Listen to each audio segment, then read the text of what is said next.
Very warm welcome to all of you to a very special session. This is the open house session on OCEN with Shachindra of U GRO. And I must tell you, and some of you have heard me talk about it earlier, I am a big fan of what U GRO is doing in this area of MSME financing. They have a clear picture. Some of it I'm hoping, will emerge in this conversation. And the investments that they've made, especially on underwriting, I think are going to give them an edge in the long term. I think they're going to emerge as one of the significant players in this space as we go forward. So a very warm welcome, Shachindra. Thank you for making time for this open house session. Thank you, Sharad, and thanks always for your kind words. We have, in my experience of almost now 25, 30 years, I have been a great believer that time has come where in a small business, which are backbone of our country, and credit, which has been a major problem for them, is about to unleash. And that is happening on the power, what we call the power of data.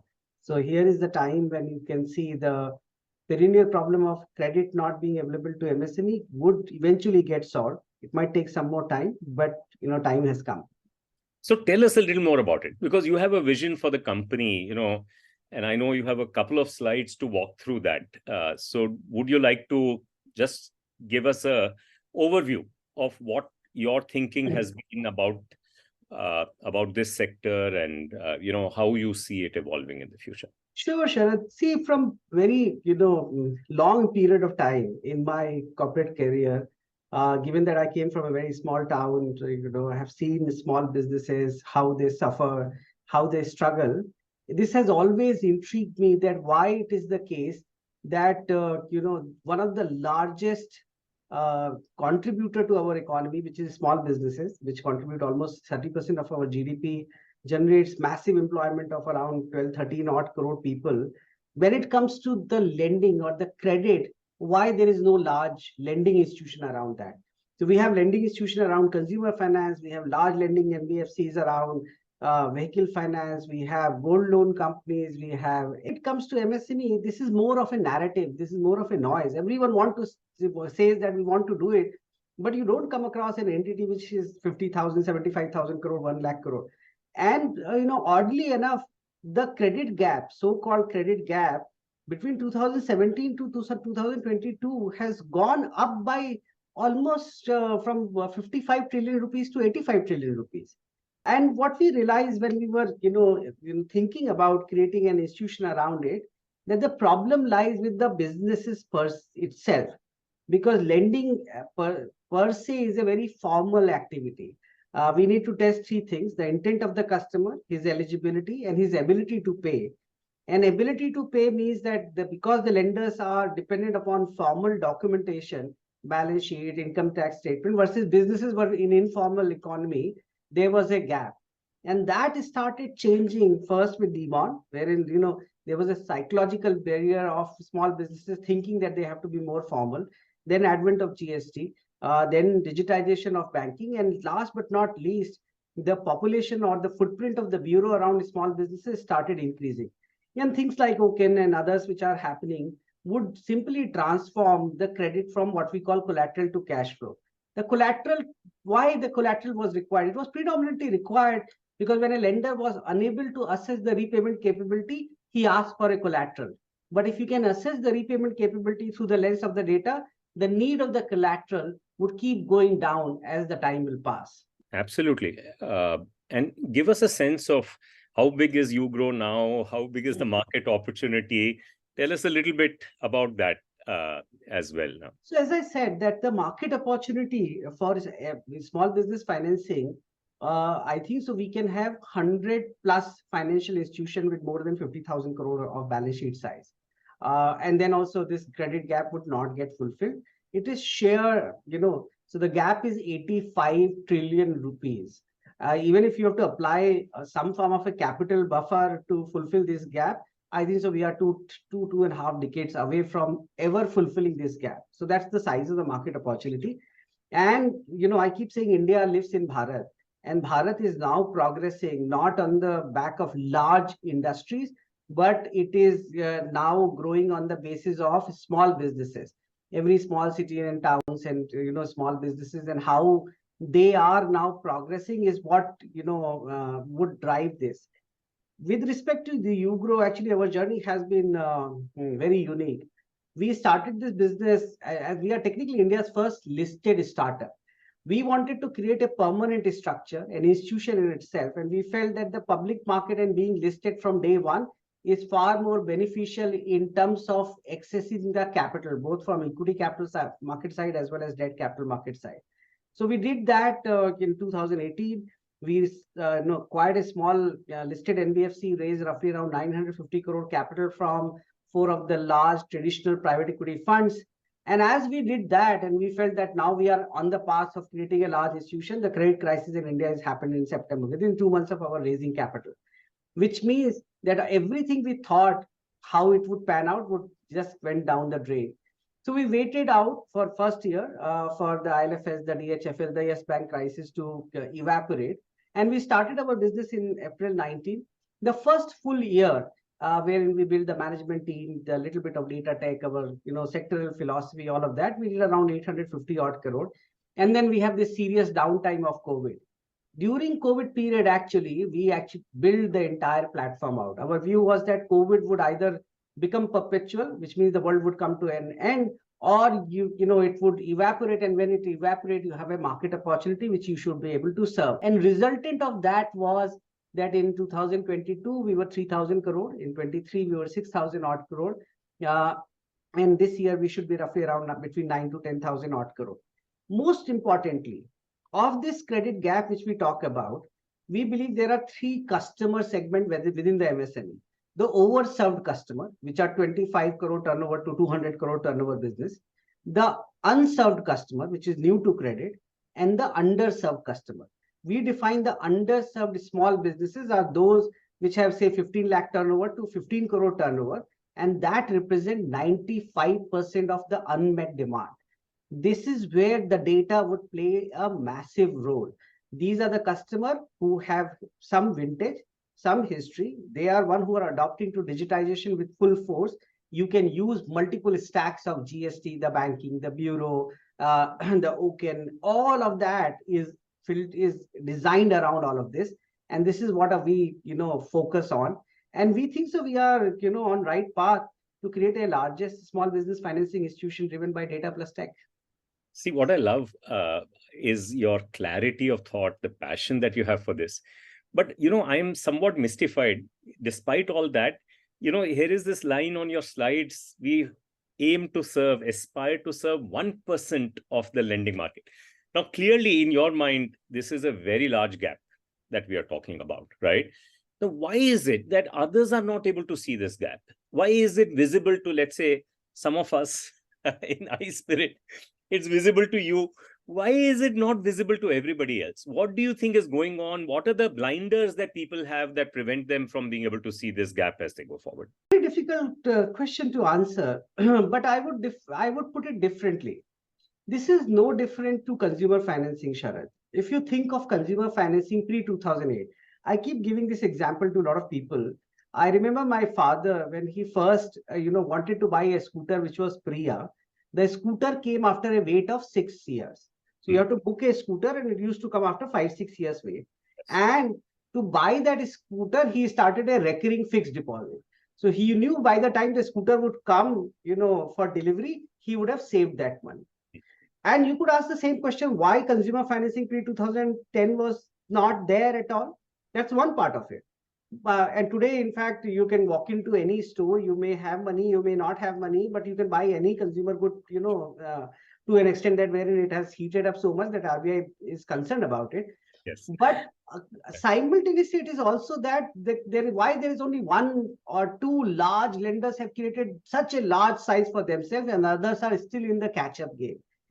I think they stem from the fact that the incumbents, because they are busy with their existing businesses, existing infrastructure, existing things, for them to innovate and come to a completely pivot to a new business segment or new model is far more challenging than for somebody to start afresh.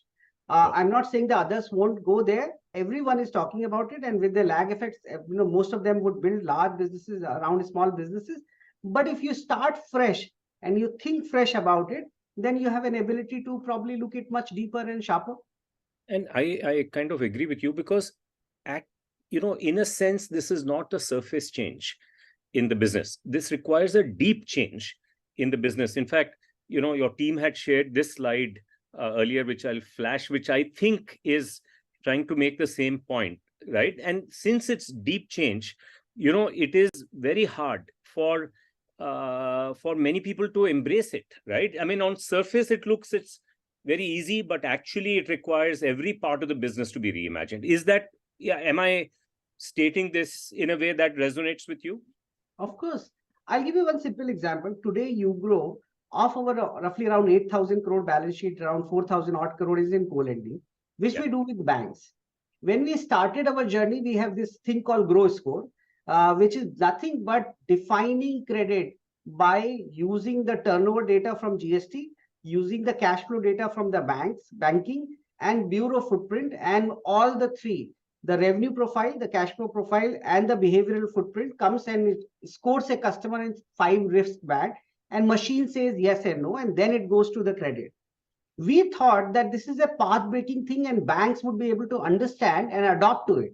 But very quickly we realized that this is kind of a black box for them. So now we have to actually create a hybrid structure.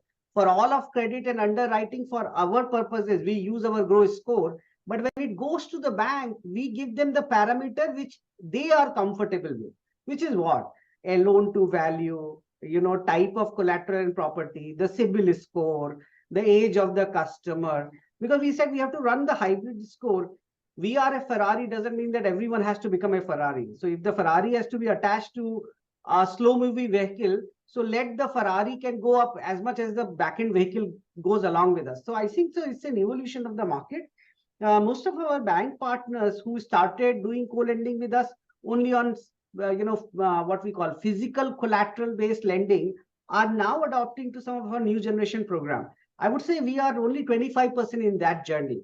Over a period, the larger the entity is more difficult to be nimble and adopt to the changing landscape. And sometimes the business is doing so well that the motivation to do that may not also be there because we are re-leveraging in many other areas, right? And so, and some of the traditional banks are making outsized profits so as they even in their core businesses. So their motivation to make that change is not so high. So this is where I think it brings us together, and this is the first, therefore, the open house that we are doing with any partner, because I think your perception that this requires a deep rethink has been exactly what has happened in OCEN. Go back and don't kind of tinker, reimagine what is the public infrastructure that will be needed to make it happen. Now, there is a slide that your team put together, which I'm flashing here. And so which is your team's view of OCEN. Walk us through this, maybe not everything, but what strikes you as something that is exciting about OCEN that, you think would be helpful in addressing this opportunity that we have in India to give our MSMEs better finance? Look, I look at this way. I remember, I think so 2 or 3 days back, I am on multiple industry WhatsApp group. 3 days back, somebody very senior in a banking institution wrote on this on a WhatsApp group. Can somebody share some presentation on OCEN because I'm unable to understand it? Right.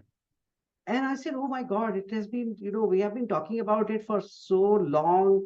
There is so much of iSpirit curated data and videos on it. I send him all of the links, all of that. And why it is that people really don't know about it and how this is going to change the way small business lending in India would be done in next few years. The problem is very similar to what was with UPI. I remember when UPI started in first 2 to 3 years, people didn't realize its potential. People felt, what is it that how a mobile can be everything from identity to transfer the money and everything would happen. To my mind, as I said, what is the biggest problem? The biggest problem for small business lending is your ability to understand a customer's cash flow and define his repayment ability. Now, how do you get to the repayment ability is what OCEN would provide. Because OCEN is nothing but a protocol through which you can fetch multiple sets of information which helps the underwriting. So it has two parts to it. The way one, it provides an ecosystem, and others, it provides an ability to understand the cash flow, and then you will be able to provide a customer money. I give this example. Think of this way. Large manufacturing or FMCG companies or distribution people have been giving credit to their distributors, the dealers, the retailer for time immemorial. You would have not come across any large FMCG company ever faltering or going into insolvency because they extended credit to their dealer or retailer. But why it is that when lenders start giving same money or same credit to the retailers and dealer, they start seeing massive amount of NPA and credit cost. It is because when a FMCG company gives money to its retailer or it's a distributor and dealer and retailer, they rely on the historical trade flow.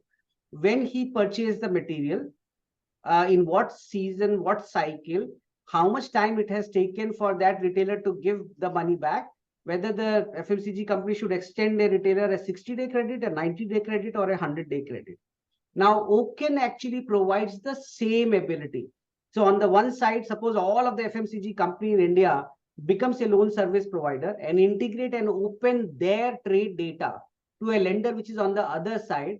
Lender use their conventional method of underwriting, which is the bureau, the credit behavior, the GST, the cash flow of the banking, but integrate that with the trade data which the anchor and the retailer is, then you can replicate what an anchor have been doing.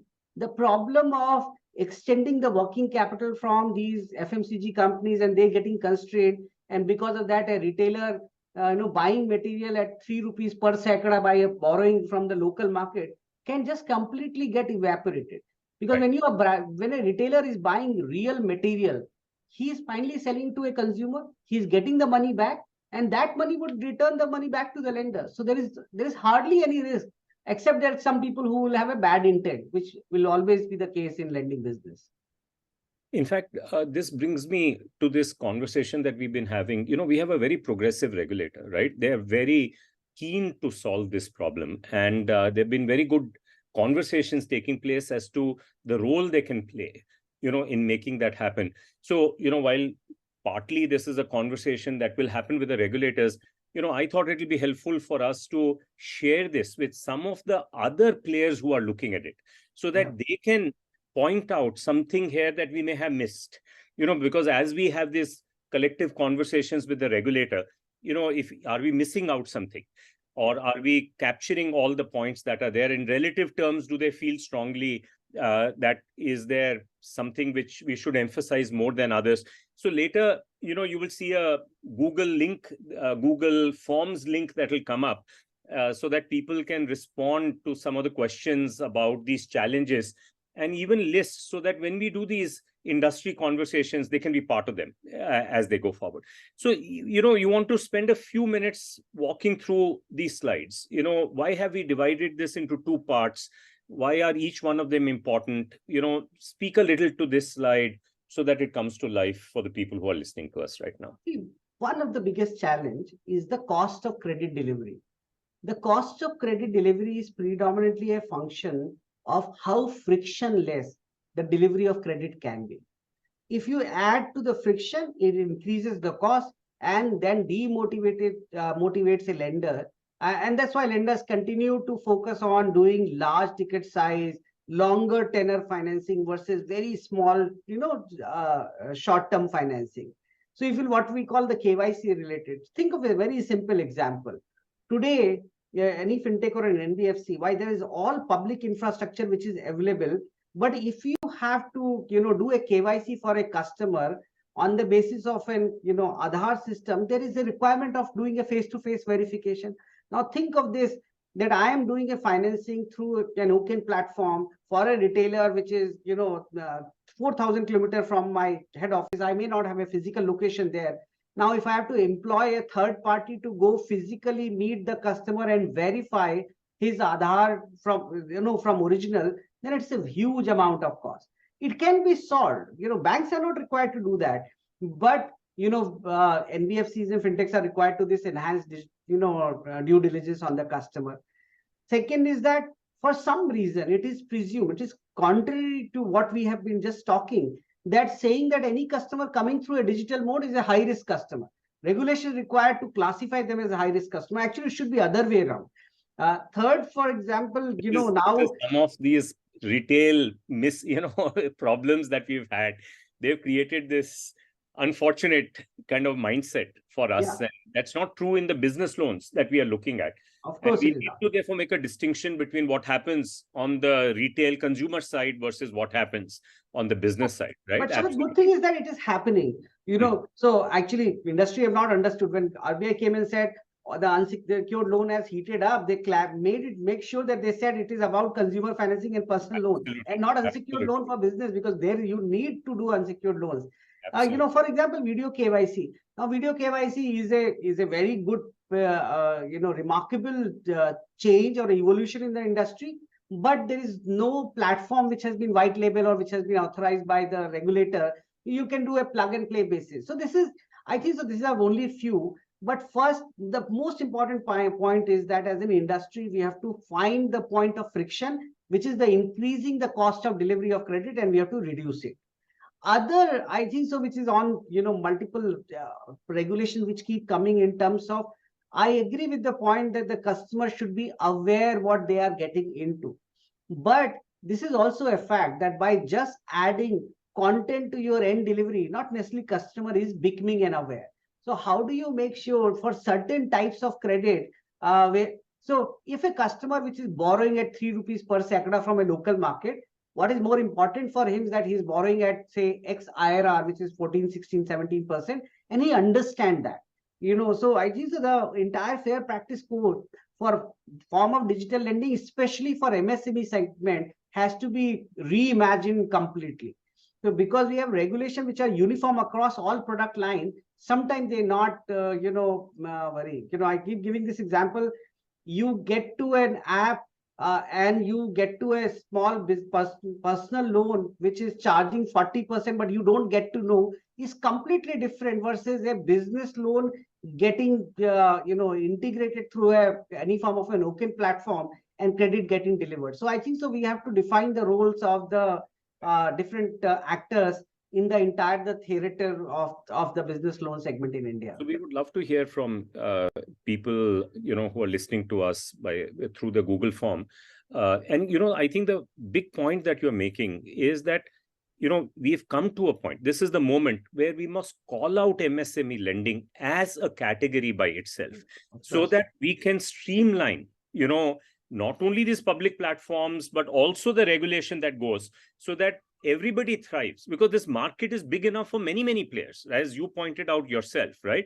And if we don't do this, our nation will be left behind, because job creation is going to happen only in the MSME sector. There's no country in the world that the job creation happens only in the large companies. Majority, last 80, 90% of the jobs are created in the MSME sector. And we have neglected them. And if we can now solve this, our entrepreneurial spirits will thrive and people will create more employment. This is, in fact, the only sustainable way of creating employment as we go forward, is it not? Yeah, Sharad, coming from a small town, I can tell you this. Why I have to leave my lovely city of Banaras and come all the way to Delhi and to the Bombay, because I had no other opportunity. I could not stay that place because I could have not earned my living.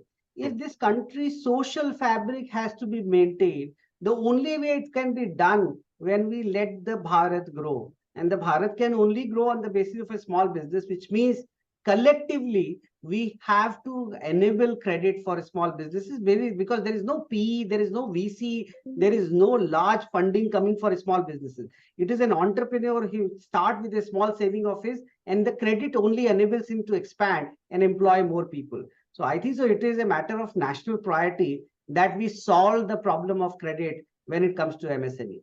And finally, the final point I think is that if our policymakers, public infrastructure providers and market all come together, because it has to be a common mission for us to change this, we'll be able to replicate some of the successes that we have had in other areas. And perhaps as I look back, this is the most impactful of all those.